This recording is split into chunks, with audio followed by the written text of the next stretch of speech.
So hi. So this is the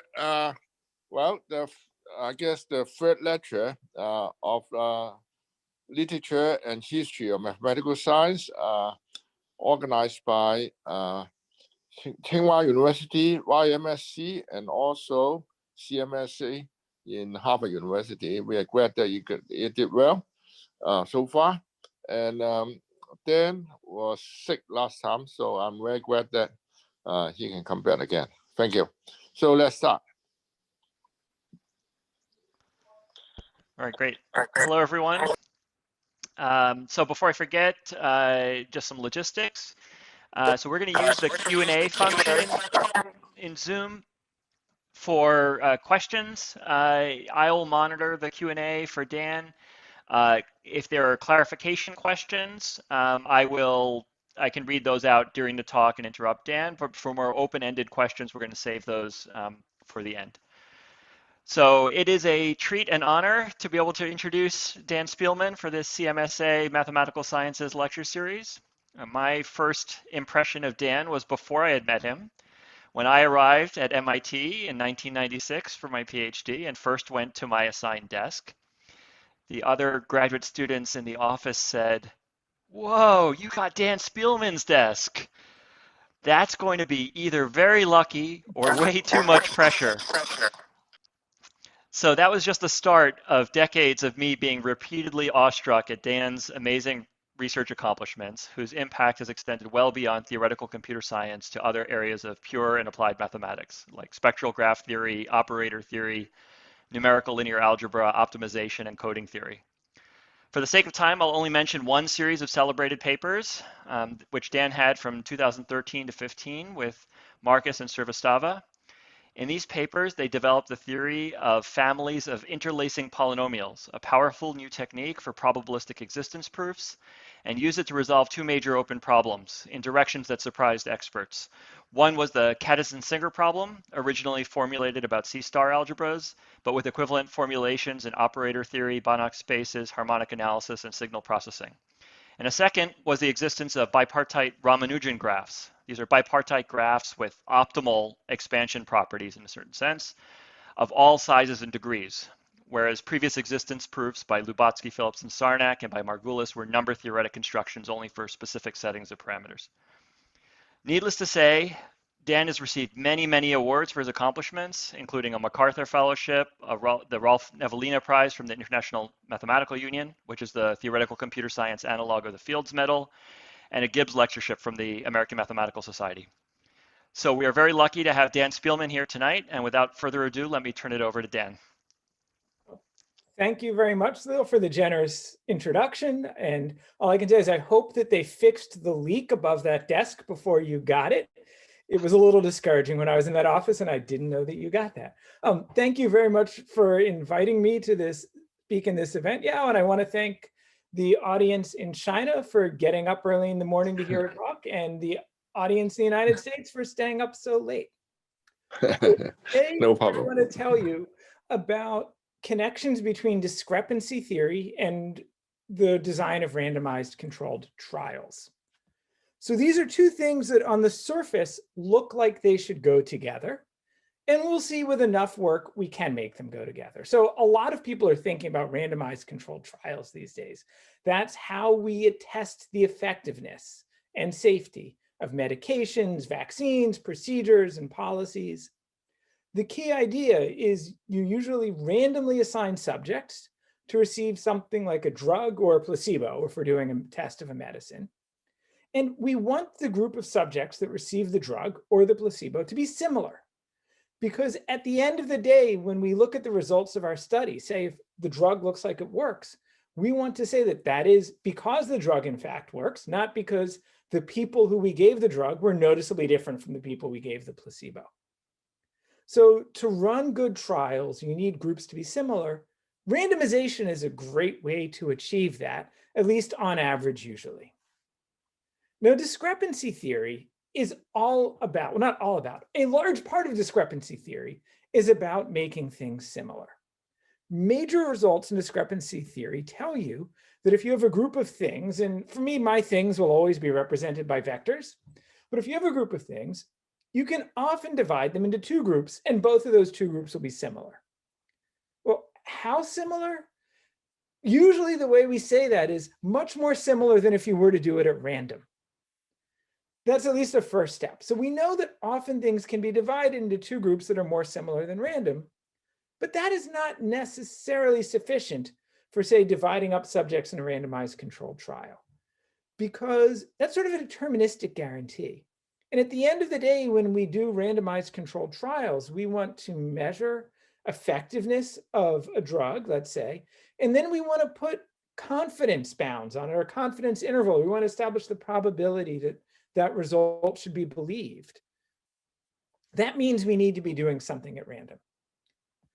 So my plan for this talk is to first begin with an introduction to discrepancy theory. This will mainly be through, well, some geometry, combinatorics, and algorithms, and I'll tell you about some of the classical results in discrepancy theory and some of the amazing advances of the last decade.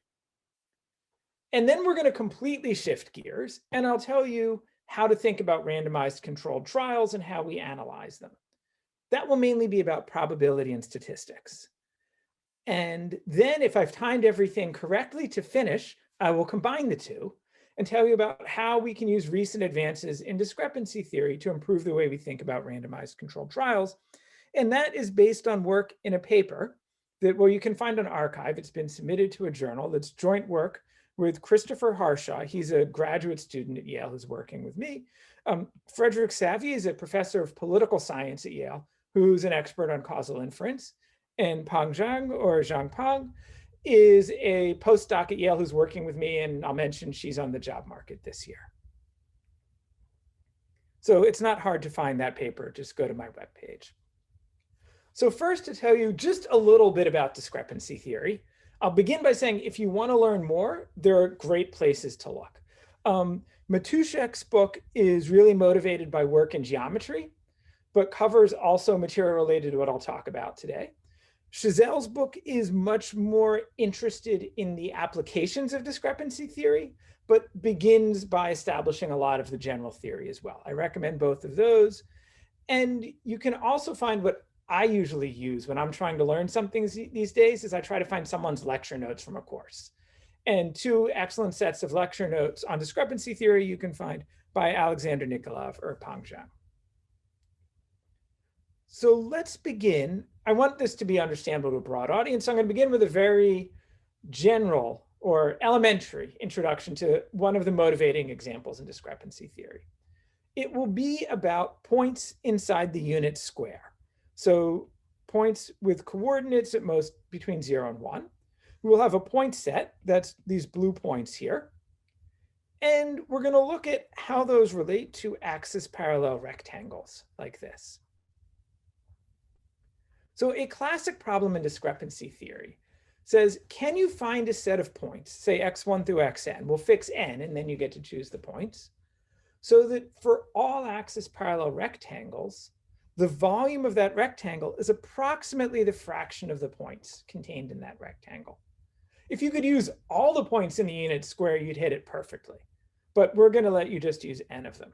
You can ask, how good can this approximation be? So for this example, this rectangle has 4 points in it. There are 12, so the fraction is a third. And eyeballing, I think the volume area of this rectangle is about a fifth or a sixth. So it's not a great approximation, but then again, I only let you use 12 points. Usually what we do is we ask how this behaves as n grows. So the first thing you might consider trying, if you want to get a set of points with low discrepancy, is just choose regular points on the grid. And this will have discrepancy, well, about 1 in 2 root n. And the example of a rectangle where you get discrepancy 1 and 2 root n is if you take a rectangle that is the lower half of the square and either just miss those points or maybe just include them. If you do that, you can check this rectangle of discrepancy 1 and 2 root n. You could also ask what happens if you choose a random set of points. And you can find analyses of that. Right now, let's just see what happens if you again choose the rectangle that is the lower half of the unit square. If you choose that rectangle and you pick S to be a set of n random points, you expect discrepancy about 1 in √2 pi n. So similar to what you'd get for the regular grid. So now that you've seen those two examples, it's natural to ask, can you get discrepancy lower than 1 in some constant times √n or not? Well, it turns out that you can. There's actually a construction of points from 1935 by van der Korpet, which does much better. So this construction has the property that for all axis parallel rectangles R, the discrepancy of that rectangle will be at most c log n over n for some constant c that, I'm sorry to say, I didn't have time to figure out what it was, and my references just proved it was a constant, but it's not bad. But the key point is we get c times log n over n. And let me just point out that at least as n grows, this will be much less than 1 over √n. So this is much smaller discrepancy. And you can't do much better. Actually, and I'll admit, I'm again embarrassed to say I don't remember whether you can prove the log n is necessary, but I think it may be. Okay, so that is one of the classic problems in discrepancy theory. I should mention this one has a continuous flavor in that we are picking the set of points and we're allowed to pick anywhere in the square. We want to look at a version with a combinatorial flavor where you're more restricted in which points you're allowed to use. This will bring us closer to the sort of discrepancy problem we're going to address later. So imagine for now that I give you a set T, and this is some finite set of points inside the unit square. And I ask now, can you find a subset S of those points so that again you have small discrepancy? For every axis parallel rectangle, you want the number of points in S it contains to be approximately the volume. Here's the set of points I would probably choose if I were trying to do that. This is about as well as I think I can do if I'm constrained to work in this finite set T. Okay, I remind you, I'm setting a finite set T. In the previous version, T was the whole unit square. In general, you can't get a good solution to this problem. If T is really unfortunate, like it contains just some points up here and one down there, and they're giant rectangles that don't contain any points of T, then there's going to be no good solution. But we can still consider sets of points T like this. We just need to change the question we're asking about them. So if you tell me you want S to be a subset of a given set T, here's the sort of question I would ask. I would ask, can you find a subset of T so that for all of the axis parallel rectangles, the fraction of the points in S in the rectangle is approximately the same as the fraction of points in T? Okay, that might be a little too trivial as well, because you could just make S be all of T, and then this is going to be 0. So instead, we'll fix a T, and we will fix the size of S. Usually, when you fix the size of S, you set it to be half the points. And now you're asking, can you pick a set of half the points so that at least with respect to containment in axis parallel rectangles, that set S looks like the set T? In that case, I'd say S approximates T. And in this case, so does T minus S. If I'm picking half the points, it's symmetric. Let me write this question in a slightly more algebraic way, or at least I'll give you a slightly more algebraic way of quantifying it, maybe changing the problem slightly. I'm going to set a function z. Well, think of it as a vector. The coordinates are the points. Z will be 1 for the points in S and -1 for the points that are not in S. And now I can use Z to measure a version of discrepancy. My problem becomes finding a mapping from Z from T into ±1, so that for all axis parallel rectangles, the sum of Z over that rectangle is small. For example, here I have a rectangle and the sum over Z in that rectangle is -1. Okay, that's why I put the absolute value signs out here. Like -1,000 is not small. We're going to take the absolute value of -1,000. That'd be 1,000. Absolute value of -1 is 1. That's small. Okay, so you can ask, is there, and that will, now Z is really dividing T up into two parts. The parts that's assigned 1 and the parts that's assigned -1. And this is asking for them to be similar to each other and therefore similar to T. Now, for the problems I really care about, we're going to generalize this a little bit. And the way to do that is observe the role that the axis parallel rectangles are giving us. Each rectangle is really indexing just a subset of T. And when I put these points in 2 dimensions and say you're allowed to use axis parallel rectangles, I'm really just restricting the sort of subsets you're going to consider when you compute these sums. But maybe we don't have to restrict those subsets. And this brings us to some of the classic results in discrepancy theory and the ones that really motivate trying to draw these connections to experimental design. So what we're going to talk about is we're going to get rid of rectangles and we'll talk about general set systems. So for convenience, if I want to talk about the set 1 through n, I'll denote it by n in braces. And I'm now going to consider n subsets of 1 through n. So I'll call these subsets S1, S2, and Sn. By the way, just to be clear, I don't need to have this n be the same as that n. It's just so I'm only doing it so that I don't mess up the parameters and get them reversed. We can consider the more general case. Okay, if I give you n different subsets of 1 through n, you can ask, is there a function z from the elements in those subsets into plus minus 1? So that for every single subset, the sum of z is small in absolute value. How small? Well, we'll think about how small is reasonable, but first, this is how I will define the discrepancy of z. The discrepancy of z will be the maximum over subsets of the absolute value of the sum of z over those subsets. If I ask you how well can you do this, the first natural question is, well, what if you pick a random z? And that we understand pretty well. For a uniform random z, you can say there's at least a non-zero probability, and reasonably non-zero, polynomial, 1 over polynomial in n. The discrepancy of z will be at most 2 root n natural log of 2n. And you can also show that it's unlikely to be much lower than that if you have the right set z. So where does this come from? It comes from the fact that if I take a look at this sum for a random z, the standard deviation is n.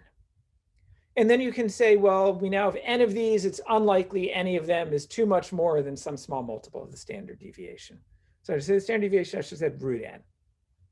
So there's a union bound going on in here, and that's where the log n comes from the fact that I've got n sets to consider. You can ask, can you get rid of this log n? And this is one of the amazing results that excited me about discrepancy theory. Spencer, in a famous paper called 6 Standard Deviations Suffice, proved that there exists a vector z in plus minus 1 for which the discrepancy is at most 6 root n. So this is better than random by at least a factor of logarithmic in n. I mentioned there's also a related proof but using mostly different techniques by Gluskin in '89. So this is one way in which we say things can be much better than random. By the way, this constant 6 in Spencer's paper, he actually proves it's less than 5.3. Just 6 standard deviations made for a much better title, I think, than 5.3 standard deviations. Okay, let me phrase this problem. Instead of something about set systems, I really want to phrase it as a problem about vectors in matrices. So to do that, let X be what we'll call the incidence matrix of the sets. So that means the ij entry of X will be 1 if element j is in set I and 0 otherwise. And then if I want to write down what is the sum of j and si of z of j, by the way, just to be clear, they've probably gathered already, I write entries of the jth entry of a vector as z of j. In the ijth entry of a matrix, again, I use parentheses. Okay, the sum of z over set Si you get by multiplying x times z and then take the ith coordinate. So the coordinates of x times z give you the discrepancy of every set. So that means the discrepancy of z, which is this maximum, is equal to the infinity norm of the vector xz, where I remind you that the infinity norm of a vector is the maximum absolute value of one of its entries.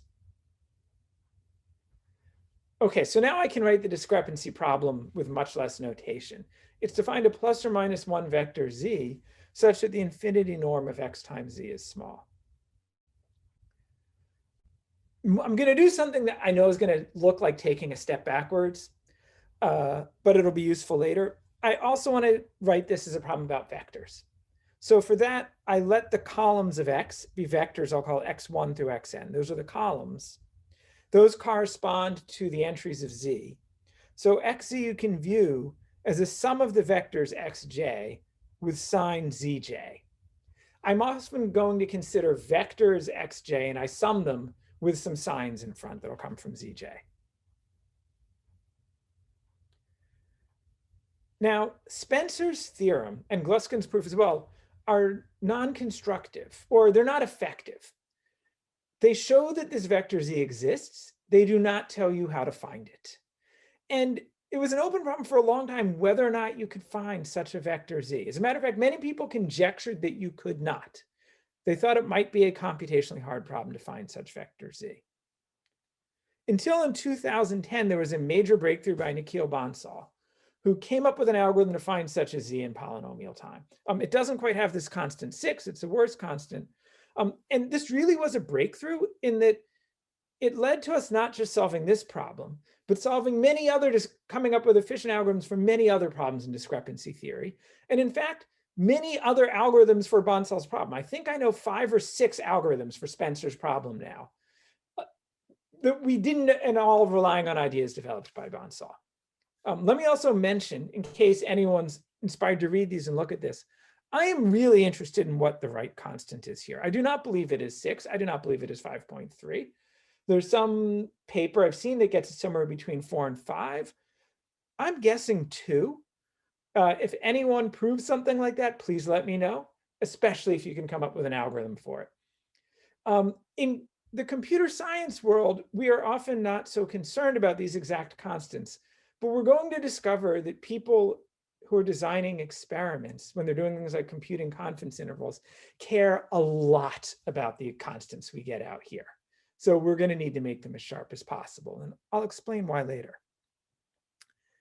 In the meantime, I want to tell you a little bit about how Spencer's theorem is proved, how Bansal's theorem is proved, and what some algorithms look like for these problems. So the first idea of Spencer's proof is that we do not go directly to the solution. Instead, we try to find a vector z with entries in 1, -1, and 0. That it should have small discrepancy. So the infinity norm of xz should be most c root n, but it can't be all 0. We need to have a fair amount of non-zeros. Let's say at least n/3 of the entries should be plus minus 1.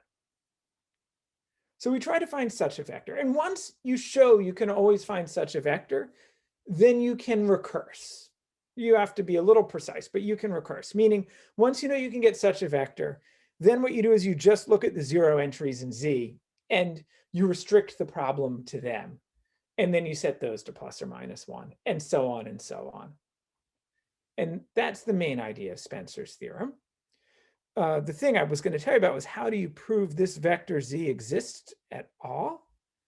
It's called the probabilistic method. You show it sort of exists with some probability.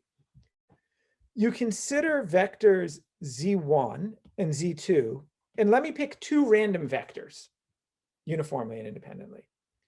And you show that with some probability, x of z1 is close to x of z2, by which I really mean the infinity norm of x of z1 minus z2 should be small. I don't have room to put a c root n there, but let's pretend I did. And you try to show that z1 is far from z2. So if it's far, that means that z1 of I doesn't equal z2 of I for many I. And that means when you take their difference, a lot of the entries will be in plus or minus 1. Well, actually, they'll be in plus or minus 2, and then we need to divide it by 2. So what we really wind up doing here is then we wind up setting z equal to 1/2 of z1 minus z2. But again, this only proves this happens with some probability, doesn't give you any way to find them. So I'm not going to tell you about Bansal's proof. I will tell you about a strong simplification of it by Lovett and Mecca, which also proves some other theorems. So they go about finding these vectors z by, well, whereas Spencer said, I'm going to look for vectors that are 1, minus 1, or 0, they say, let's just look for vectors z that have entries that are real numbers between 1 and minus 1. So we want a vector z that are real entries between 1 and minus 1, but we want most of the entries to be plus or minus 1. And we want that vector z to have small discrepancy. And that's what they're going to recurse on, as opposed to going 1, minus 1, or 0. And the way they find this is they identify 2 polytopes in the problem. The first one is this box. The fact that z has to have coordinates between 1 and minus 1 means that it lives in a polytope, in particular the unit cube, which, while in 2 dimensions, is just this square. The condition that the infinity norm of x times z be at most c times root n also defines a polytope, which I drew this way because I don't really know what it looks like. But the key point is this: what happens when you have the infinity norm is you have an upper bound on each coordinate and a lower bound on each coordinate. So each coordinate gives you 2 inequalities. They give you hyperplanes. So this also gives you a polytope. Here's what their algorithm looks like. You start at the center, and you're going to essentially simulate Brownian motion inside the intersection of these polytopes. Really what that means is you pick a random direction, you take a small step in a random direction. You pick another random direction, you take a small step, and you wander around until you hit a face. And then they do something a little different than standard Brownian motion. We call it sticky Brownian motion. When you hit a face, you stick and you stay in that face. So then once it hits here, it'll only go, say, left or right. And it will probably hit here and stop there. Once it hits a corner, it stops. Every time it hits a constraint, it stays there. So it goes from the full polytope to lower and lower dimensional faces. Okay, I tried to draw this in 3D at least. So here's our unit cube in 3D. We then want to intersect that with the polytope we get from the discrepancy constraints. And the way I've drawn this is as these constraints are just sort of slicing off some corners a little bit. They might also slice off some lower dimensional faces, but this is basically what happens because they proved that this polytope is in some sense much bigger. So the constraint polytope, when you impose it, it doesn't slice off too much of the hypercube. And then we can follow the random walk. You start at the origin and start walking around and say it eventually hits a face, and then it will stay at that face. Here's that face. And then it will walk within this face until it, say, hits some edge, like maybe this one. And then once it hits an edge, it walks inside that edge until it's a corner. This one would be perfect. We get a fully plus minus 1 vector. This one, oh, only one of the coordinates is plus minus. No, 2 of the coordinates are plus minus 1. Not so bad. They prove that because the polytope corresponding to the constraints is much bigger, we're like when we stop, probably most of the coordinates are plus minus 1. And then there's a way to recurse. Okay, so that was Spencer's theorem and the beginning of algorithmic discrepancy theory, really. But I actually want to tell you about an older discrepancy problem and an older algorithm that turns out to also be very close to the techniques we're going to need to think about randomized controlled trials. So I'll call this problem Euclidean discrepancy. And the result you can glean basically from papers published in the same year by Baran, Grinberg, and Beck and Fiala. So what we know is if you give me n vectors in d-dimensional space, and I need to normalize, and let's assume each of them has norm at most 1, Euclidean norm, there exists a vector z in plus or minus 1, so that will give me sign. So when I take the sign sum, the sum of plus or minus 1 times the xi's. The Euclidean norm of that, oh, by the way, we could also, of course, write that as the Euclidean norm of xz. It's at most root d, the dimension. So this is most interesting when the dimension is less than n. I often think about the dimension being much less than n. You cannot improve on this result. Because, well, just think about an elementary case. Like, what if the xi's are elementary unit vectors, or x1 through xd is, and then the other xi's, we'll just let it be 0. If you do that, once you put signs in front of them, you're going to get a vector, xz. It's going to look like a plus or minus 1, or plus or minus 1, plus or minus 1. Any way of putting signs on these, you're going to get a vector with all entries plus or minus 1 in d dimensions. That's going to have norm root d. So you can't improve on this result. But you can prove this theorem. This is actually a theorem. I think, right, on my next slide, I called it theorem 1. I forgot to do that here. And there is an efficient algorithm for doing this. And this algorithm is very close to the sort of things we want to do. So I'm going to tell you about it in a minute. But first, I want to tell you that also you can't do much better. Actually, there are a few ways of saying you can't do better. So previously here, like I showed you an example where you can't get lower than root d.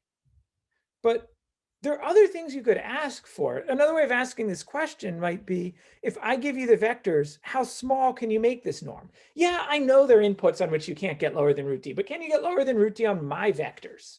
That's a legitimate question. And we have this algorithm that achieves root d.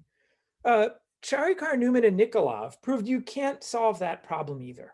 So if you give me a set of vectors as input, it is NP hard to distinguish between the case where there is a vector z that's plus or minus 1, so that xz is exactly 0. It's NP hard to distinguish that from the case where the 2 norm of xz is always lower bounded by some constant times root d, where again, c is some constant absolute less than 1. I don't know what. But you can't tell some constant times root d from 0. So this says you're not going to do very well at saying, if you give me some vectors x1 through xn, try to make this as small as possible, at least not in polynomial time, because it's NP hard.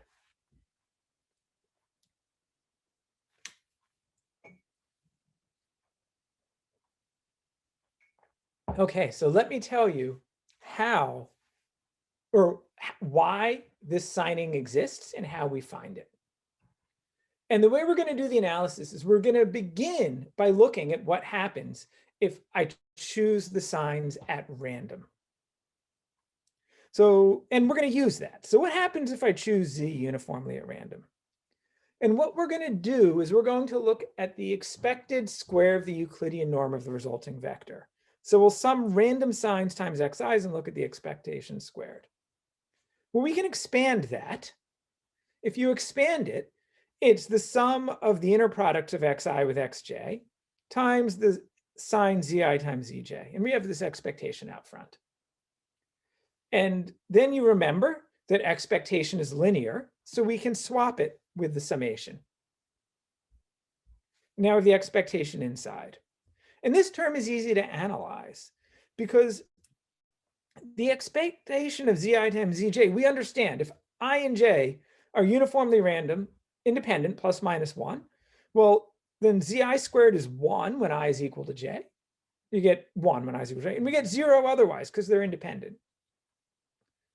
So that means the expectation of the square here is the sum over I of the inner product of xi with itself, or that is the sum of the norms of the xi squareds. So we can understand very precisely what is the expected squared norm when we take plus or minus 1 signs in front of any vectors, really.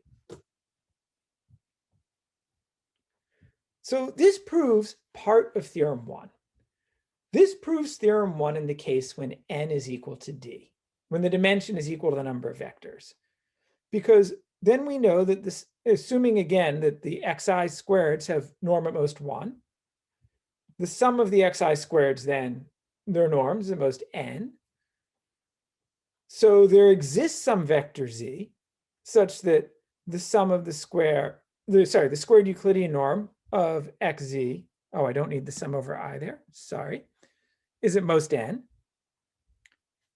And so that means, this is at least existence, that for that z, the Euclidean norm of the sum of the zi's times the xi's is at most root n. And I should add, though I won't go into the details, you can turn this into an efficient algorithm. I mean, the expectation being right proves something exists, but you can also get rid of the randomness once you know this fact. Okay, this I said proves the theorem when d is equal to n, but we care about the case where d is much less than n, or at least I usually do. And in that case, theorem 1 tells me I should get an upper bound here of root d, not root n. So I want to do much better than a random assignment when d is much smaller than n. We'll get a much smaller vector. Well, here's how we do that. This is using the technique of Beck and Fiala. Essentially, what they do is they reduce the problem to the case where d is equal to n. And the way we do this is by first finding a vector I'll call z star. And it's going to have entries between -1 and 1. And n minus d of the entries will be plus or minus 1. So think of almost all the entries to be plus or minus 1. And it has the property that when I use z star and multiply that by the x's, I get the all zero vector. So I guess I should have written this is equal to xz star. It's going to be the all zero vector. So we're going to prove that that exists. And now there's just this little problem that most of the entries are plus minus 1, but not all of them are.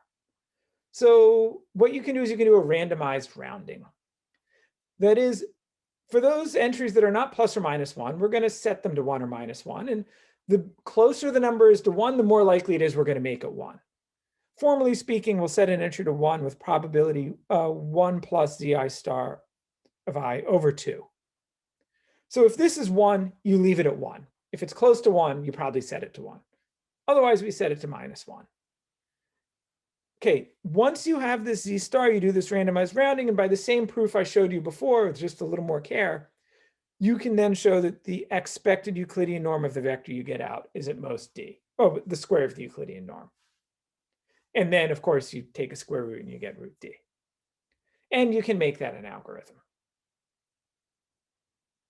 Okay, so they start by getting this magic vector z star, and then they do something random to it. And z star was mostly right. And I can tell you how you get z star. It's going to be by an iterative algorithm. And I need to make one definition for it. So the idea of is to get z star, we're going to always look inside the unit cube. And once we're going to iterate, making different vectors. Once some entry of the vector is 1 or -1, it will stay fixed. It'll be frozen. So what I actually keep track of is what are the active entries. The active entries of z, I write a of z, are the entries of z that are not plus or -1. Okay, here's the goal. I want to find a vector z star in the unit cube so that when I multiply, I take zx or xz, I get 0, xz star. And I want it not to have too many active entries. Here's how we find it. We start, I say it's iterative, we start with the all zero vector, all the entries are active. Now I'm going to tell you that if there are more than d active entries, we can decrease the number of active entries and maintain this property. The way we do it is by finding what we're calling an update vector delta. We're going to add some multiple of delta to z. And the property that I want the update vector to have is first, I want that x times delta should be equal to 0. So if I add delta times z, I don't change this condition. I also want that delta doesn't change any of the entries that are plus -1. Delta is only allowed to change the active entries. So the support of delta, that is its non-zero entries, have to be entries that are strictly between 1 and -1. Now such a vector delta has to exist by elementary linear algebra, because this condition that x times delta is equal to 0, or that I wrote this way, that is d-linear constraints, because we are taking sums of d-dimensional vectors. On the other hand, we assumed that there are more than D active variables. So we have D linear constraints, more than D variables, there has to be a non-trivial solution delta. Once we know there's a non-trivial solution delta, we're going to add some multiple of it to Z. How much do we add? We add as much as possible until one of the variables becomes 1 or -1. So the way to think of that is if the box is here and Z were here, if delta were here, this direction, we would go as far as we can that way till we hit the boundary of the box. And now one more variable is 1 or -1. And you just iterate this. That gets you your magical Z star. I think that is all I'm going to actually be able to tell you about algorithms today. But I wanted to give you some to give you a flavor of the sort of things that come up. I do want to tell you about one more discrepancy problem, not because we need it, but because it motivates the eventual algorithm we're going to use that I can't describe to you.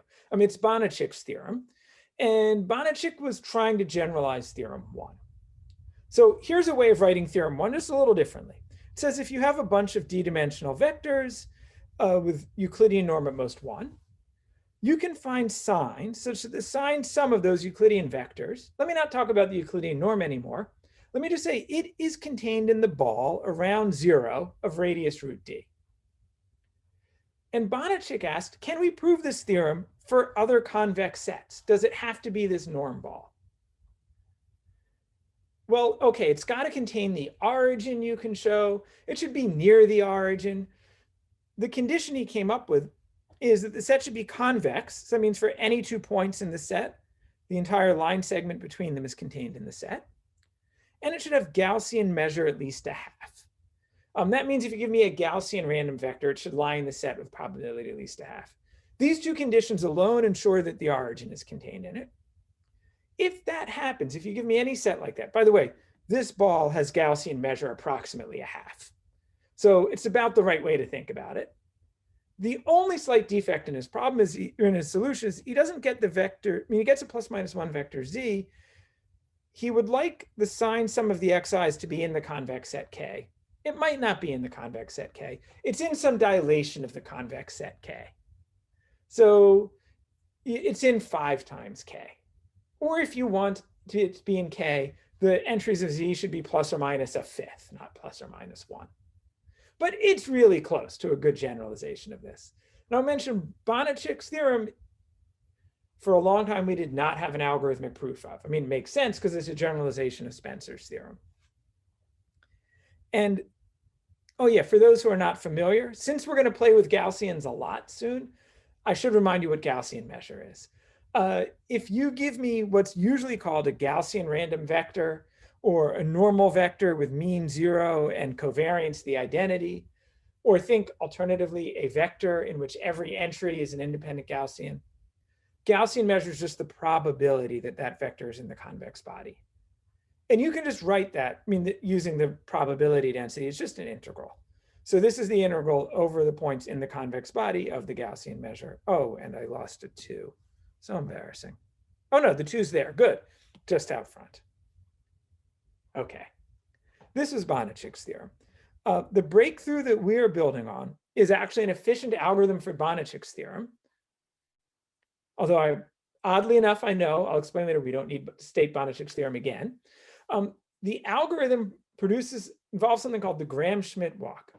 So the Gram-Schmidt walk comes from a paper of Bansal, Garg, and Lovett.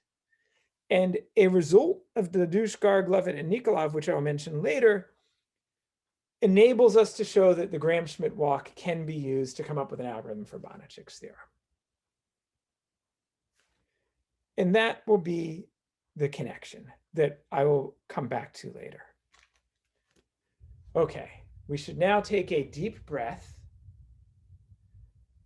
pause a moment, and I can begin to tell you about randomized controlled trials. And if I lost you in the discrepancy, come back for randomized controlled trials. We have a lot to say about them, and you won't have missed anything for most of it. So if you want to learn about randomized controlled trials, two of these standard books, and the two that I've read the most are the books by Imbins and Rubin and Hernan and Robbins. The only warning I will give you is these are not books geared towards mathematicians. So if anyone finds a book geared towards mathematicians or computer scientists or people who like are really sharp with probability, I'm sure they could be much shorter books. So, well, though there, I should say, there's still a lot to be gained from these books because they tell you a lot about why we're doing what we're doing in randomized controlled trials. And that is really important. So these are the books I will recommend. Okay, let's imagine a randomized controlled trial to evaluate, well, what we call in the United States a flipped classroom. In case there are people in other countries who don't know, this is our name for a major trend in education right now. When we say we flip the classroom, what we're doing is instead of having students come to class and a professor lecture, we have the students watch videos at home in their dorm rooms, and then they come to class and do their homework in groups in class. But today I'm going to represent it as we flip the professor upside down. And I will just say that is a lot easier to do on Zoom than in real life. But well, okay, need to work on that move. So here is our, oh no, here is our flipped professor. And imagine we are trying to decide, the professor's trying to teach students that 1 times 1 is equal to 1. And we want to know, do they learn that better in a regular classroom or the flipped classroom? So what do? We take some of the students and we put them in the control classroom, and we put some in the flipped classroom, and we see where they learn better. And it's called a randomized controlled trial because we do that at random. Why? Well, for one thing, we want to be sure that like these groups of students are sort of similar. We want to be sure that like we didn't accidentally pick the older students for one classroom and the younger for the other. And that would just not be fair.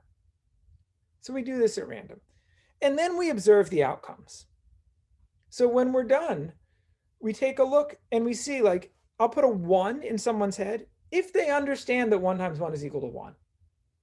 And I'll put a question mark there if they don't. And say we look at the results and let's add them up. Here 1 student got it. There are 3 students got it. It looks like the treatment, the flipped classroom, is better. Of course, we want to do a bigger study with more people. But really, I'm using this example right now just to show you how do we reason about this. And the way we're going to reason about it is using what's often called the Nyman-Rubin potential outcomes model. Under this model, we imagine that what happens when a certain person is given the controller treatment is fixed in advance. I've drawn that as something on the top part of their head is what happens if they're put in the control. This person understands it if they're put in the control. There's a question mark down there because if this person were put in the treatment, they would have a question mark and not understand it. For example, this person did not understand it and was put in the treatment and didn't get it. In the Nyman-Rubin model, we assume that these potential outcomes are fixed in advance, and we analyze the study assuming the only source of randomness is right here when we figure out who we assign to which group. And the problem is we don't know everything about the subjects. We only get to observe the potential outcome that we test. We only see this 1 up here if we put that person in the control group. And if we do, we don't know what would have happened to them if we put them in the treatment group. That's what makes randomized studies difficult. If we knew what would happen in both cases, no need to do the study. Or if we could measure it, no need to randomize.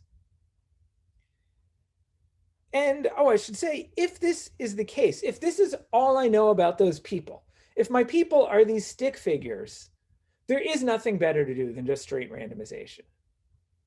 But often we know something about the people. So imagine these are my people. Hopefully you can see that I've drawn some of them older. They have gray hair. And some of them are babies. Here's a little baby hair. And now you're going to want to look at what's the distribution of those people in these 2 groups. If you see outcomes like this, well, someone might come along to do a meta-analysis of your study and observe that, hey, The people who didn't understand the concept were the babies, because they don't know what you mean by 1 times 1. And the people who did get it, those are the old folks. And they probably got it before they went into your classroom. That's a bit of a worry. It's not just a worry for someone coming along later to analyze your study. If you think that age might be correlated with whether or not someone gets this concept, you should be sure that the distribution of ages in the 2 groups are similar. And in particular, here is what I'm imagining is a possible way. It's reasonable. This is what the potential outcomes could look like. It could be that all the babies are never going to get it, no matter which group you put them in, unless you like hit that magical day on which the baby becomes a toddler and understands 1 times 1 equals 1, or okay, maybe that's not a toddler yet. And all the old people are always going to get it wherever you put them. If that's the case, then we've got a problem. At least unless you make sure the number of babies and old people are the same in both groups. Okay, well, that means we might want to adjust our randomness. Here, I just adjusted the assignment a little bit. So the number of old people in the groups is the same, and the number of young people in the groups is the same. And now we see no treatment effect, which makes sense. For at least for this population, whether the professor was regular or flipped did not affect whether or not someone learned 1 times 1 equals 1. This is what we call covariate balancing. And it's easy if it's just young and old, but it becomes complicated because you can learn a lot about the subjects in your study. And when you know enough about people, no 2 of them look the same. This means if we have covariates, if we've collected a lot of information about the subjects, balancing becomes a much harder problem. And if you want to balance the covariates that you think might be related to treatment effects and outcomes, it's not as clear what to do in here. How should you do the assignment? Okay, well, to tell you how to do the assignment or think about it and analyze it, let's again make this more algebraic. Again, I want to emphasize, we assume the only source of randomness is the assignment of who's in treatment or control. If you want to assume that actually treatment effect is random, like that for some people there's a 0.7 probability they'll understand if they're in the control group, you can do that. Just sample your randomness beforehand, and then you can work in the Nyman-Rubin model. So it doesn't hurt really to assume that the potential outcomes are fixed. I just want to consider 2 treatment groups. We'll call them A for test and B control. I might reverse them, I hope not. The potential outcomes I'll denote by little a of I and little b of I. And just remember that we only learn the value of little a of I if I is assigned to group capital A, and you never observe both. When I talk about experimental design, that is the distribution of our choices of sets A and B. And I just want to mention a few commonly used in natural designs. And the first is uniform. Independently choose each person to be in group A with probability 1/2. That's a little awkward to do because you might assign no one to group A, at least if n is small. So you might not want to use that, but there are reasons to if n is big enough. Sometimes we look at balanced designs where we let A actually just be a uniformly random chosen subset of 1/2 the elements. So condition on 1/2 of them being there. So 1/2 of the subjects. Another commonly used design in practice is called a matching design. In the ideal matching design, your subjects come in as pairs of identical twins. You give me a pair of identical twins and I flip a coin. If it comes up heads, 1 twin goes to group A and 1 twin goes to group B. If it comes up tails, they go the other way. And you flip that at random. If your subjects don't come in as identical twins, you match them up as well as you can. You try to form disjoint pairs, we call them matching. And then with probability 1/2, you assign I to A and J to B, or I to B and J to A. This is a commonly used technique, and it works very well as long as you have good pairs. But the problem we learn as we collect more and more data about people, so once you get enough data, no 2 people look the same. That's sort of a sociological statement, but you can make it mathematically rigorous. You know, if you take random vectors in log n dimensions, you take n of them, all pairs of them are probably far apart. Well, maybe make it 3 log n or something like that. when you don't have to go to very high dimensions before most ways you can think of generating your data don't produce any good matches. I will at least say that, like the designs I've given here, all the ones I'll tell you about today, we are going to make sure that for every element, there's a probability, every subject is a probability 1/2 they're in group A, probability 1/2 they're in group B.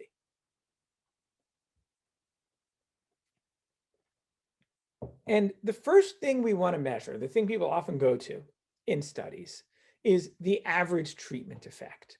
That is what we would like to estimate. The average treatment effect tells you if you assigned everyone to group A or everyone to group B, what would be the difference in outcome. It's 1/n times the sum over I of A of I minus B of I, usually denoted tau. But of course, we can't measure this because for each I, you can only observe AI or BI. You can't observe both. So we'll estimate it. I've learned over time that in statistics, whenever we have an estimator, we put a hat over it. So we're going to use tau hat for our estimator of average treatment effect. And here's the estimator we'll use. It's like the form, but we just sum the AIs that we observe in set A. We observe the BIs that we observe in set B. And we put a 2/n out front. And that's the right normalizing factor.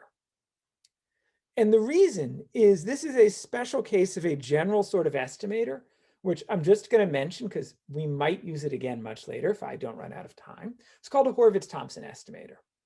So if you're trying to estimate a sum of things, but you only observe some of them, what you should do is for the ones you do observe, scale them up, multiply them by 1 over the probability you see them. And if you do that, that gives you the correct estimate and expectation. So the average of your estimator will be right. So in this case, I told you that for each I, the probability in group A is going to be 1/2. So that means the probability you see it is 1/2. Same for B.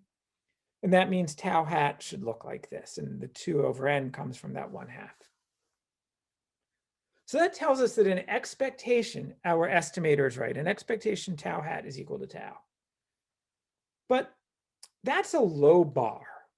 Really, what we want to know is not just how close is tau hat to tau in expectation, or we also want to know it's not unlikely to be far away. Before I get to this, I just want to clear up one point which often causes confusion. There is another natural estimator you could try to use here that I'm not going to talk about. It's called the difference in means. You could imagine what you would do is you would look at the average of A of I over the elements in A, and the average of B of I over the elements in B and take their differences. Okay, one reason people usually don't use that or they don't distinguish it from Horvitz-Thompson is because often the sizes of A and B are both fixed at 1/2 of the elements and then they're the same estimators. I'm not going to use it because it's not necessarily right in expectation. And then it's much harder to analyze. In our case, this is the size of A and B for what I'm eventually going to suggest might not be exactly 1/2 the elements, but they'll be close. Okay, so as I said, what we really want is we want tau hat to be approximately equal to tau. That's about the precision of our estimator. And this is all what goes into when people talk about confidence intervals and p-values. That's all estimating the probability that the absolute value of tau hat minus tau is more than some number lambda. So what I want to do is walk through some of how we do that, and then how, if we change our designs, we can improve it. So the first thing one learns to do this is by considering the variance of tau hat. That is the expectation of the square of the difference of tau hat from the mean. And if the variance is small, then tau hat won't differ from tau too much. In particular, Chebyshev's inequality tells us the probability that tau hat differs from tau by more than a constant times the square root of the variance is the most of that constant squared. And that's true for all constants. So here C is a parameter, not a constant, not some absolute constant. I guess this is useless when I put 0 there. I should put 1. Okay, so that's the first thing you do. You try to look at the variance. After that, the next go-to people usually use is what's called a Gaussian or normal approximation. So this works if you can write, and I will in a moment, if we can write tau hat minus tau as a sum of z of i's times something small. I'll call it mu of I. Sorry, the letter mu is often used for average. We are not using it for average or mean here. So mu of I should just be some small term. If I can write tau hat minus tau this way, then you can compute the variance of tau hat. We'll call it sigma squared, and it's the sum of the mu I squareds. And then standard results in probability tell you that tau hat minus tau is approximately a normal random variable of mean 0 and variance sigma squared, or what we call a Gaussian. If you're not familiar with Gaussians, think of them as approximating the sums of plus minus 1 random variables, or they come up with the bell curve, or here's the probability density function for them. They're what appears in the central limit theorem. Okay, I'm a little uncomfortable when people say approximation, or really they don't. Usually they say in the limit it approaches this, but I don't actually see a limit here. There's a limit as n goes to infinity, but I ran my study, I did it with 1n. I want to know what's going on. So sometimes this makes me a little uncomfortable, which is why I will introduce some alternate technology in a moment. But before I do that, let me say a little more about Gaussians that we should know. First, what we care about here, again, is the tail of a Gaussian. So if this is the probability density function, you care about the integral under here, and that's called the tail. Some people know absurd amounts about the tail. You know, the measure here is called the complementary error function. There are different normalizations. There used to be books published that contain this to absurd numbers of digits for all sorts of values of x. I have met statisticians who know this at least to 3 digits for all sorts of values of x, and they can tell you exactly how much better or sharper this is than Chebyshev's inequality. There are a number of looser inequalities because we don't have a closed form for this function. There are a number of other inequalities people use, like the probability that x is more than t is the most sigma squared over t times the probability density at x is a useful one. Oddly, I'm going to suggest using an even weaker one because it's more convenient when you want to prove theorems. What we often do is we consider the moment generating function. That is the expectation of e to the lambda x. So here lambda is a parameter and x is your Gaussian random variable. We know exactly what this is. It's e to the sigma squared lambda squared over 2. And when you know that, you can apply Markov's inequality, which is, by the way, the same way we prove Chebyshev's inequality, to show a tail bound. You can say the probability that x is more than t is at most e to the minus t squared over 2 sigma squared. Now this bound is not as good as this one, and it's not as good as the tail, but we're going to use it because this is very convenient mathematically, and it's the best I know how to do right now for some things. You know, what is the difference? It's roughly going to be in constants anywhere it comes out, but they're constants you do care about sometimes. Okay, so the reason I'm mentioning this is, to some degree, it gets away from having to worry about talking about approximating a normal as n grows large. And one of the pieces of technology I want to use are things called sub-Gaussian random variables, which you can understand as saying these things are at least as concentrated as normal random variables. So you write a statement that is true. There are many approximately equivalent definitions of sub-Gaussian random variables. The two that I like the most, and which are equivalent up to a slight change in sigma, is one is you just say that all of the tails are smaller than the tails of a corresponding Gaussian. So like I can say that for all t bigger than 1, t is a parameter, x would be sigma sub-Gaussian. If the probability x is more than t times sigma, is at most that probability for Gaussian invariant sigma squared. So the tails are smaller. That's one way of saying something is better than being sub-Gaussian. Another way of doing it is you look at the exponential moment generating function, and you need that for all lambda. It's at most the exponential moment generating function for the Gaussian. That's the one I will actually say things about. If you want to read about sub-Gaussian random variables, here are the 3 references I have on my bookshelf that I find most useful. Verscheinen's book on high dimensional probability, the lecture notes, which are really a book of Roman van Handel, and lecture notes of Rougelet and Hutter. And they all deal with this to some degree because it helps us do what we call non-asymptotic probability. So it turns out that in my world, asymptotic is a pejorative. If things are asymptotic, they mean they're only true in the limit. And we often want to make statements that are true for the n that we have.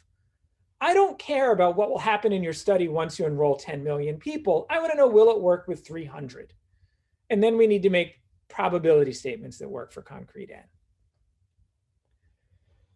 Oh, there's one other concept I have for you. Sub-Gaussian random vectors.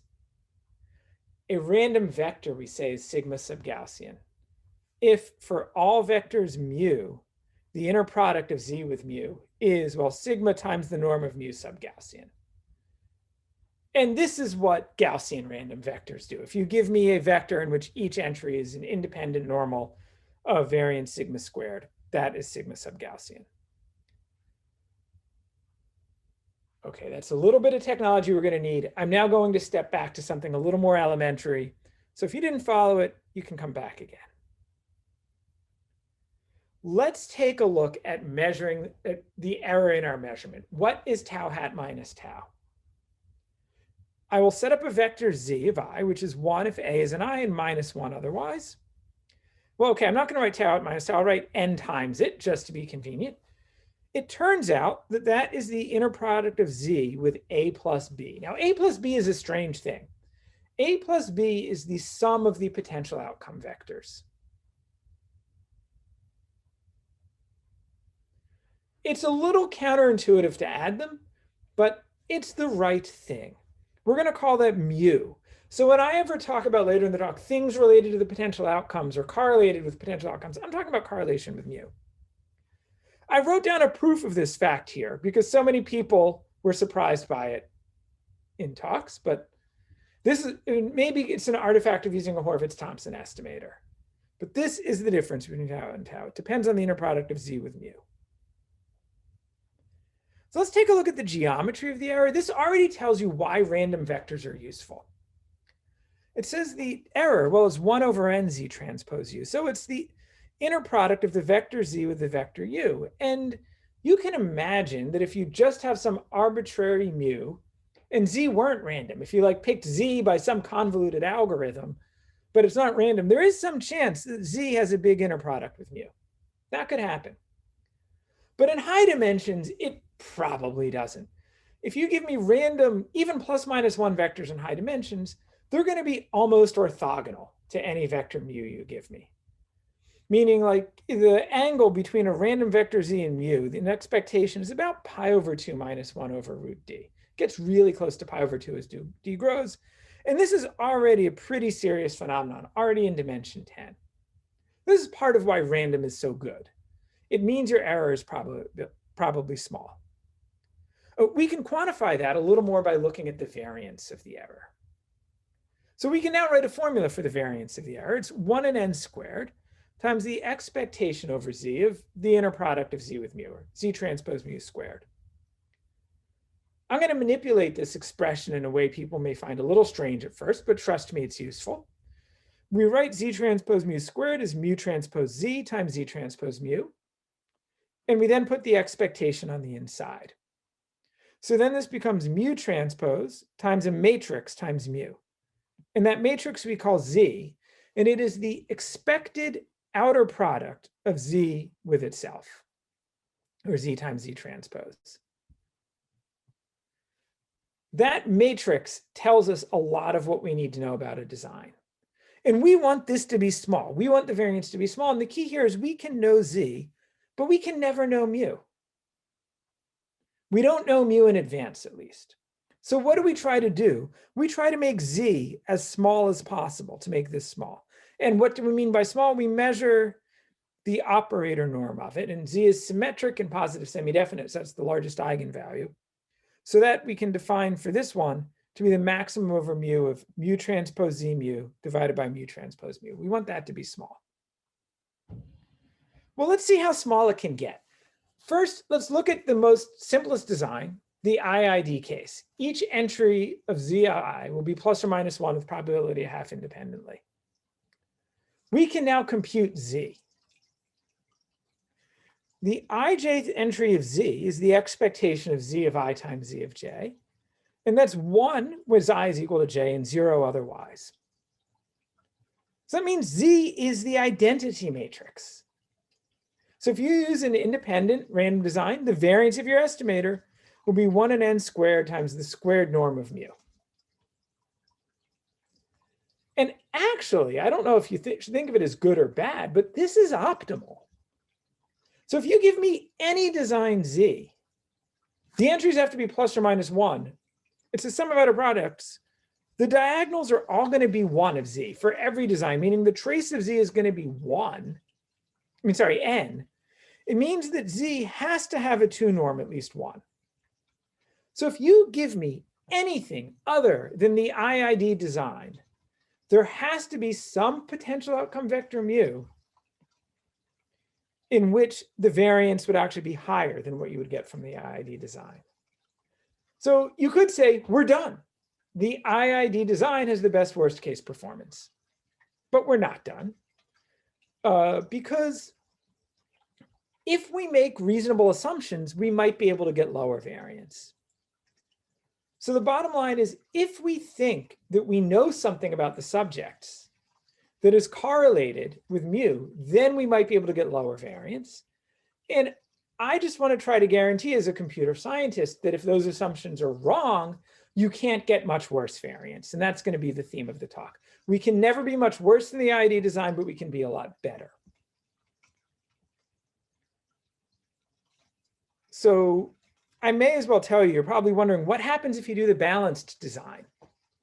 This is actually an example of this phenomenon. What if I force the number of 1s and number of minus 1s in Z to be the same? Then I can compute this matrix capital Z, and here's what it looks like. It's got an n over n minus 1 out front. It's got the same identity in the middle, minus 1 over n, the matrix, all of whose entries are 1 over n. Those of you who know me, I know Salil knows I love this matrix a lot. It's some multiple of the Laplacian of the complete graph. Here's what it says about the variance. There's a leading term in the variance, which is 1 over n minus 1 squared. Remember, for the IID design, that was 1 over n squared. So this is more. The variance can be large. But the term in here is not the Euclidean norm of mu. It is the Euclidean norm of mu minus its mean. So this will be smaller than the Euclidean norm of mu if mu doesn't have mean 0. So if you have a vector mu that is sort of poorly normalized somehow, like if all the entries were really big, then this would be smaller.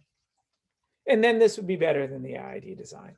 And that is one reason that it is often preferred, because we don't know if we have properly normalized the coordinates of mu to begin with, or the potential outcomes. Like if all the potential outcomes were positive numbers, then this would probably really improve things.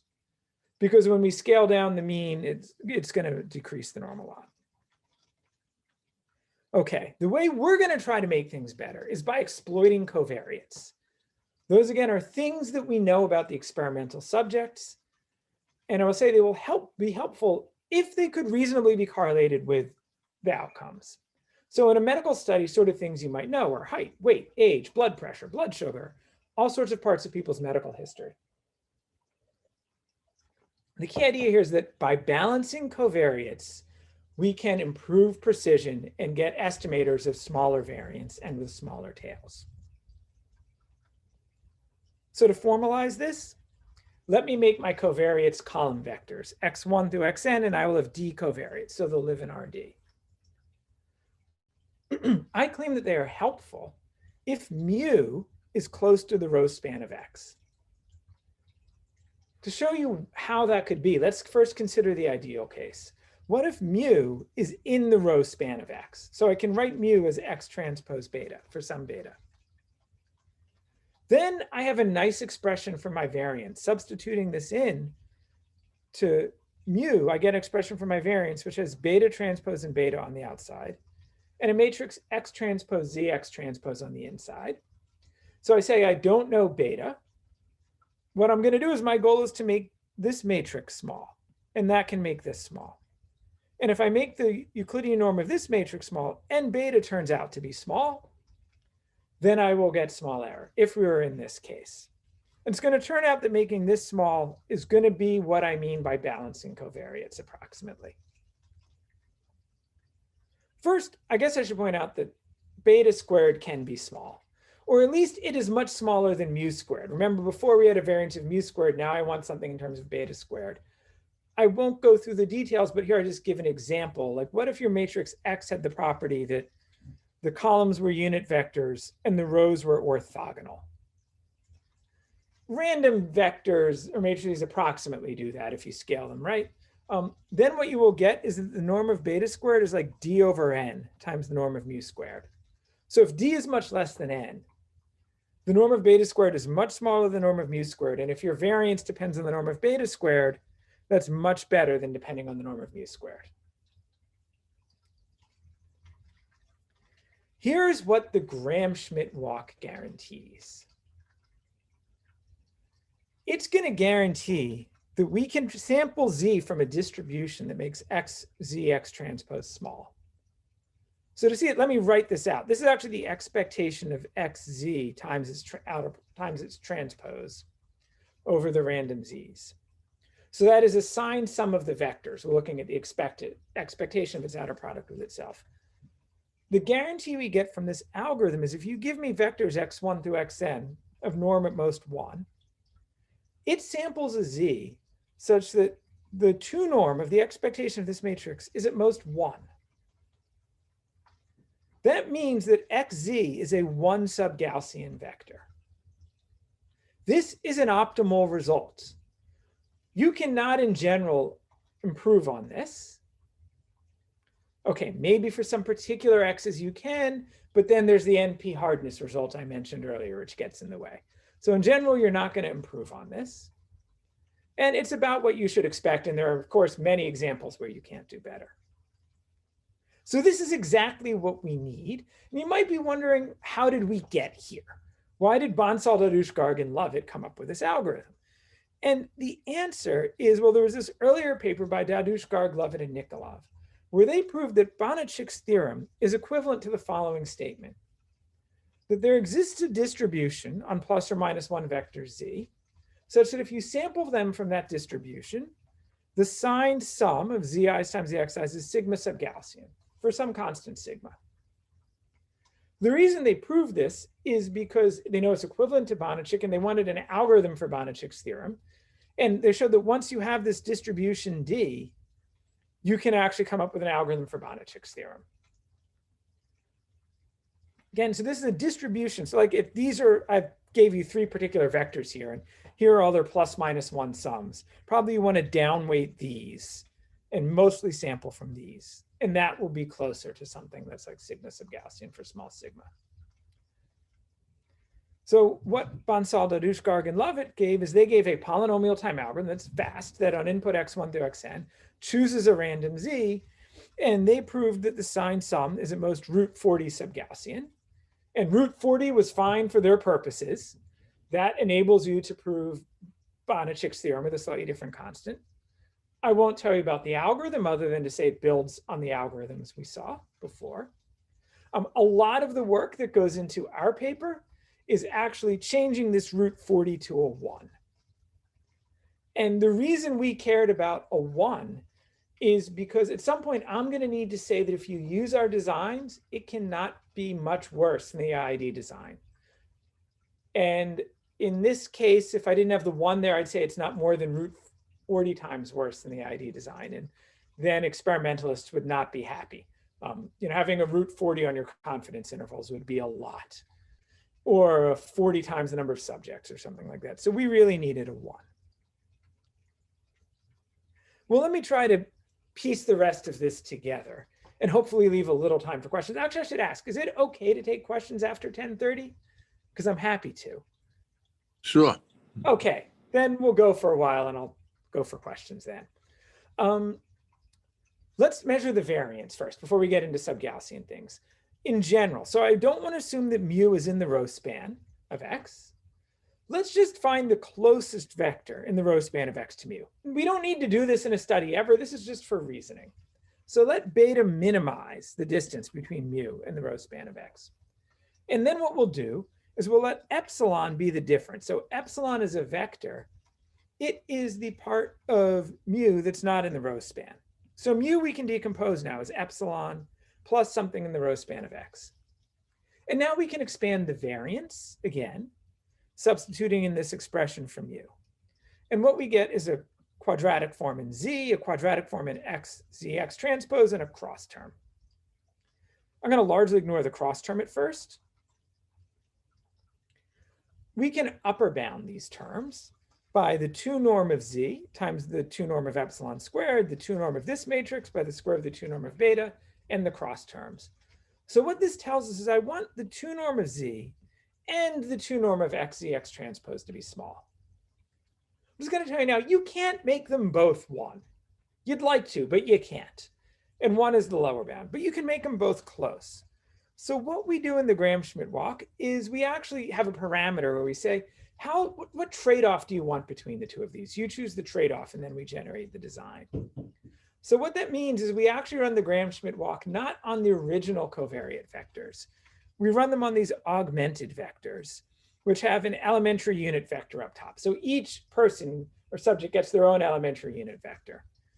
Another way of saying that is our matrix looks like the identity times root phi plus 1 minus root phi times X. And this phi trades off how much worse you can be when our assumptions fail. Like how much worse can you ever be than the IID design versus how much you can gain when mu is correlated with the row span of X. I mentioned we also have to randomly permute the order of the covariates for practicalities of computing confidence intervals that don't have anything to do with discrepancy theory. So here are the guarantees we obtain. One way of saying them is, first, the 2 norm of Z will be at most 1 over phi. The 2 norm of X ZX transpose will be at most 1 over 1 minus phi. To say more, I need to introduce the Loevner partial order. So Z as a matrix is less than or equal to this matrix here, which means I'll call that Z is less than or equal to matrix Q if its quadratic form is always smaller. Mu transpose Z is less than mu transpose Q mu. Once we have that, there's a much more elegant way of stating an upper bound on the variance of tau hat.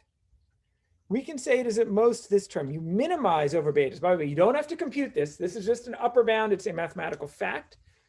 So you minimize over the vector in the row span that is closest to mu, its squared norm. So that's our epsilon times 1 over phi plus 1 over 1 minus phi times the norm of those coefficients beta squared.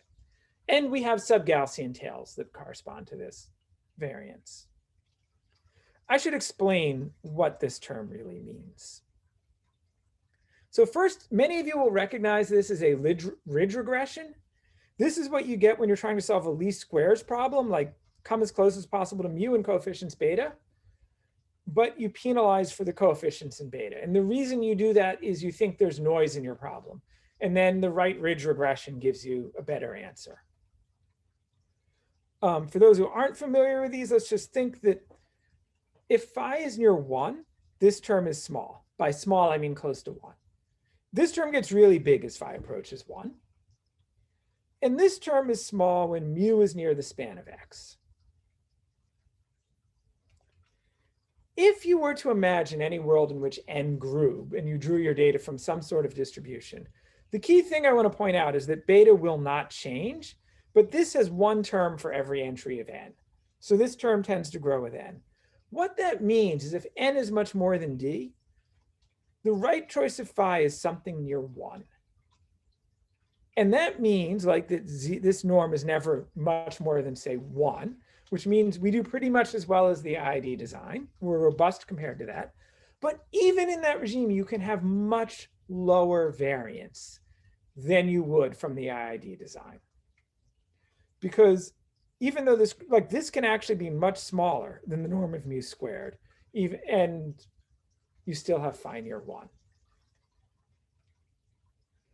Okay, that is all I really should say. I'm going to skip a slide or two, which is about how we estimate the variance. Because of course, it doesn't just suffice to know you have small variance.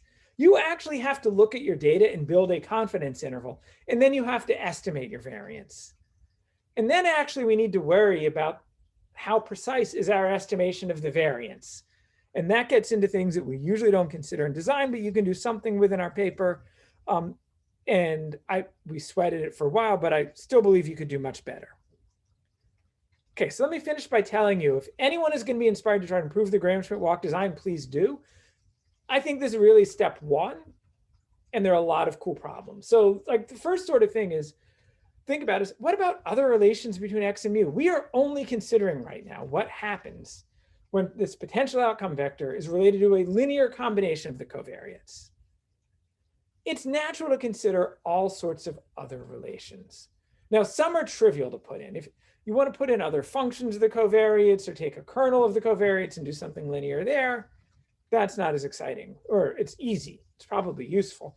But can we say something more with like really more novel relationships? Can we get smaller confidence intervals? There are a number of weaknesses in the confidence intervals we make and in our ability to compute them. Mostly, these are in constants, which to many computer scientists at first will not seem important, but these constants matter. For example, here's a constant where there's something about 4/3 you can fix.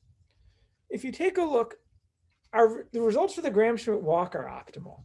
But once you translate them into the trade-off in the norm between z and x transpose z transpose, I mean x z x transpose, they're no longer optimal trade-offs. Once you put it in this context, there's about a 4/3. It might be possible to save, or maybe there's a lower bound. I don't know. The question that we've been working on like nuts for like 9 months now is, can we solve this problem in the online case? Because there are a lot of studies, most medical studies, where people come into a doctor's office, and at that time, you need to decide whether you give them the drug or the placebo. And you don't know all the subjects in advance. We actually believe that one can solve this problem just as well as the version I've solved here. But we don't have a solution yet. So maybe I'm too optimistic. Sorry, in case Chris and Pong are still listening, no, we should still work on it. I'm not too optimistic. Okay. A few other things you do in practice, just to note, in real life, if you actually have the covariates like you do in many public health settings and policy interventions, you can do a huge amount of simulation on different designs before running your study to figure out what design you should really use, whether it's pairs, matched pairs, whether it's this. That's one advantage if you get the covariates beforehand. You can figure out what to do. You can include functions of covariates. You can weight covariates that you think are more important. Some people are going to wonder, should we use machine learning magic or even regression to like adjust our estimate of tau hat based on the covariates? I will warn you, usually no, or you have to be very cautious because you're always baking in assumptions when you do that. And if those assumptions are wrong, you can be destroying your study. On the other hand, we already have, if you use our design, you are getting the benefit of a ridge regression applied to the covariates just from the design and using a simple estimator that can't do much wrong. Okay, so to finish, if you want to read more, you can find our paper. There are 2 versions of it. The first version was really written in a CS style exposition. The second version, I think, adds around 50 pages, some new results, and is really written for experimentalists and statisticians. So if you don't like one version, you might like the other. There are packages online in Julia and R that you can find to actually implement the designs. And I'll, of course, write a survey to go with this lecture series. Thank you. Great. Thank you, Dan. Yeah, for a fantastic talk. I'm happy to hang out and take questions.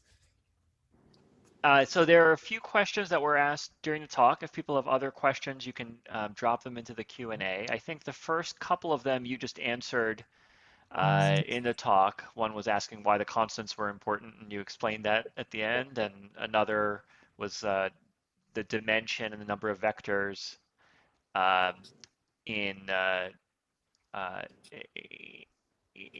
Euclidean discrepancy problem.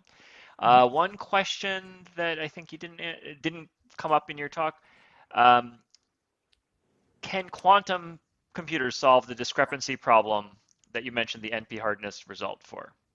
Okay, I'm going to suspect no, only because I think the dominant conjecture is that quantum computers probably can't solve NP hard problems. At least I also happen to think, ordinary computers can't solve NP hard problems efficiently. I have spent a surprising amount of time over the last 2 decades trying various approaches to solving NP hard problems on quantum computers. If you want to know why I've never published a paper on it, it's because I've never gotten anywhere. But neither has anyone else. So we're going to guess they probably don't help with that for now. Or probably don't help much. Okay, that said, if they help a little, it's not unreasonable. Actually, you don't necessarily need a polynomial time algorithm. You think about it, some studies cost $10 million to run. I got into this work helping someone design a study that they're spending $10 million running. Spending $100,000 on Amazon EC2 to try to improve your experimental design is not a stretch. And maybe spending some money for time on a quantum computer, if that would do it better, would be reasonable too. So, even if you can't solve the NP hard problem on a quantum computer, if it would help with an experiment, maybe it's worth doing. Great. Thanks, Dan. The next question, that was a question from Yanis Tsilikakis. The next question from Charles Kenny is asking about generalizations of Bonnechick's theorem to Gaussian measure other than 1/2. Oh, I actually don't know that well. I mean, I know 1/2 is critical because that's where you contain the origin. And at least at some point, I thought I checked that if you don't contain the origin, you have no hope for this. But I just don't remember off the top of my head. It wouldn't surprise me for people to have proved something about other sets with different Gaussian measures. And certainly Bonnechick's paper is beautiful. Like, everyone should read it. It is one of those, it's a paper that introduces a very elegant object potential function and then does some beautiful things in convex geometry, and the result falls out. The algorithmic versions are worth looking at too. I think we now understand the result much better. Great. And then I don't see any other questions in the chat, so I'll take the liberty of asking one. A Laplacian appeared briefly in your talk. Are there any other connections between what you talked about and spectral graph theory? Roughly. Okay, maybe it's okay, there's a connection. You saw these quadratic forms come up all the time in spectral graph theory, but actually there's more of a connection between this and the Cadison-Singer problem of all things. So one of the ways you might try to generalize to more general relations in functions, and actually it got me into this problem in the first place. It comes up from the Cadison-Singer problem, which I didn't describe to people, but can be understood as a result in discrepancy theory, which is another way of saying if you give me a set of vectors, I can divide them into 2 parts whose distribution is similar, not just in mean, but also in variances in all directions. And that becomes relevant if your covariates somehow should be not just treated on their own, but you should be, let's say latitude and longitude are not really individual covariates. You can rotate your scheme any way you want, and you might want to distribute things well. So actually how I got into this was, I had a colleague, Nicholas Christakis, who was setting up a study and needed to distribute some vectors well, and was discovering the law of small numbers by dividing things into groups. He was finding odd patterns. And I had some heuristic code for the Cadison-Singer problem that we used to help design a study before we had any good theory about any of this. And then that was 4 years ago. So it's taken me 4 years to actually understand enough of what we really need to solve to say something about this. The rest of the tie-in we don't have yet. But a good question. Thanks, and Dan. I have slides on it, but it wasn't worth doing. We hit the time pretty close. And Yao, did you want to ask or say something? Not really. A really great talk. I wish to have to listen to more. Oh, well, I do have other slides, but let's wait till we have one of the other really exciting results, and you're welcome to hear more someday. Great. So next year, maybe. We'll keep our fingers crossed. Yeah. Well, thank you very much indeed, Dan. That's a really great talk. Okay, thank you. Good evening, good morning. Good- See you later. Okay. Good night, everyone. Bye. Good night, Dan. Yeah. Thanks. Yeah.